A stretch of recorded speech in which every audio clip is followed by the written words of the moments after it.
श्रीपाद महाराज, असा काय अपराध झालाय? माझी काही चूक नसताना मामी मला का शिक्षा करते? त्या शिक्षेचे काही वाटत नाही हो, पण ती माझ्या आई बाबांना जे काही वाईट बोलते ना,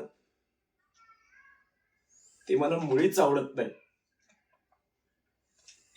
मी इथे या ठिकाणी राहिलोय याचे कारण तुम्ही आहात.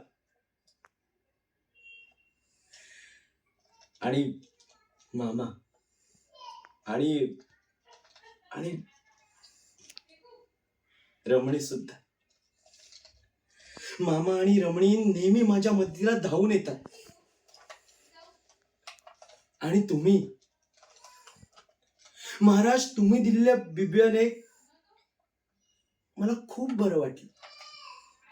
रमणी न चुकता त्याचा लेप लावत होती. वेडी आहे.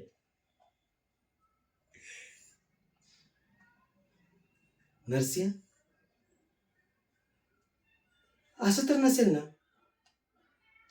आई बाबांनी मामा मामीला त्यांचा संसार उभा करण्यासाठी जी काही मदत केली त्याची परतफेड म्हणून रमणी